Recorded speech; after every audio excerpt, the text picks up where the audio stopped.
Navratra special आपण इथे रताळ्याची खीर बघणार आहोत। ही खीर पटकन होते, तसेच ती करायला पण सोपी आहे आणि पचायला पण हलकी आहे। नमस्ते, मी पल्लवी, सिम्पली कुक विथ पल्लवीच्या किचनमध्ये तुमचं खूप खूप मनापासून स्वागत आहे। इथे आपण खीर करण्यासाठी छान अशी बारीक अशी मी रताळी इथे घेतलेली आहे। ही जास्त जाड पण नाहीत, बारीक आहेत, शिजायला म्हणजे हे लवकर शिजतील। 4 घेतलेले आहेत हे। आता आपल्याला हे छान असे सोलून घ्यायचे। खूप छान होते रताळ्याची खीर। साबुदाणा किंवा असं भगर खाऊन पण खूप कंटाळा येतो ना, किंवा उपासाचे पदार्थ खाऊन कंटाळा येतो, त्याच्यामुळे असं हलकं फुलकं पण चांगलं वाटतं खायला। हे सर्व आपल्याला अशा प्रकारे सोलून घ्यायचे सर्व। आपले सर्व हे आता साल काढून झालेलं आहे। आता आपल्याला ह्याला खिसून घ्यायचं आहे। रताळे ही उकडून घेण्यापेक्षा ना खिसून हे पटकन होतात आणि तुपात पण छान पटकन असे हे शिजले जातात, म्हणून हे आपल्याला खिसून घ्यायचे आहेत। आता पॅन मध्ये आपल्याला 1 टेबलस्पून तूप घ्यायचं आहे आणि त्यामध्ये आता आपल्याला खीस टाकून छान परतून घ्यायचं आहे थोडा शिजेपर्यंत।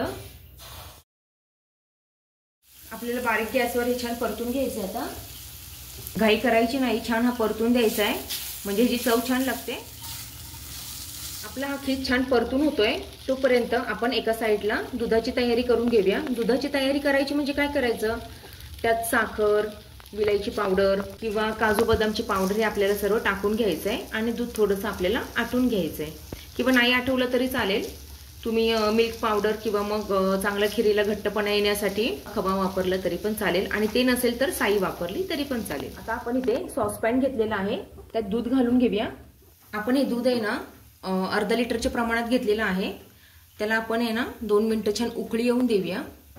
दुधाला आपण छान अशी उकळी येऊन देऊया। तुम्ही बघू शकता उकळी फुटायला लागलेली आहे। ह्या दुधाला चव येण्यासाठी आणि ह्याला छान कलर येण्यासाठी आपण 2 ते 4 अशा केशरचा धागे घालून घेऊया। ते छान आपण असं मिक्स करून घेऊया। तोपर्यंत एका साईडला आपलं जे आपण खिसलं होतं ना रताळे, ते पण छान शिजत आहे। थोडं दूध आपल्याला उकळून घ्यायचं आहे। ही जी साई येते ना ती आपल्याला अशी आतमध्ये टाकून घ्यायची। अशी काजू बदामची ही पावडर टाकून घ्यायची, त्याने काय होतं ना छान खिरीला घट्टपणा येतो। हे छान आपल्याला उकळून घ्यायचं आहे। आता यामध्ये आपण काय करूया, जो खवा होता ना तो टाकून घेऊया। तुमच्याकडे जर खवा नसेल तर कंडेन्स मिल्क पण तुम्ही वापरू शकता इथे, त्याने पण खूप छान खीर होते, किंवा मिल्क पावडर वापरली तरी पण चालेल, पण आपल्याला जेवढं शक्य तेवढं आपण घरच्या साहित्यात ही बनवणार आहोत। आता आपण ह्याच्यातच साखर टाकून घेऊया। इथे तुम्हाला किती गोड आवडतं त्यानुसार साखर टाकायची। इथे 2 मोठे टेबलस्पून साखरेचा वापर केलेला आहे, तुम्ही खडी साखर पण टाकू शकता। हे उकळायला आपण साईडला ठेवून देऊया। तोपर्यंत आपण जे रताळं खिसलं होतं ना ते थोडं छान शिजवून घेऊया। इथे खीस पण आपला छान असा शिजत आलेला आहे।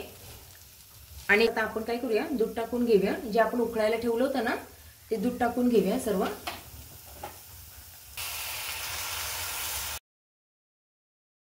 ह्या दुधात आपल्याला हा जो खीस केला होता ना आपण रताळ्यांचा, तो छान असा घट्ट होईपर्यंत किंवा ते दूध घट्ट होईपर्यंत आपल्याला छान असा शिजवून घ्यायचा। इथे आपली छान अशी रबडी सारखी खीर ही तयार आहे। तुम्ही बघू शकता कलर आणि त्याचा रंग तसेच सुवास पण खूप छान येतोय।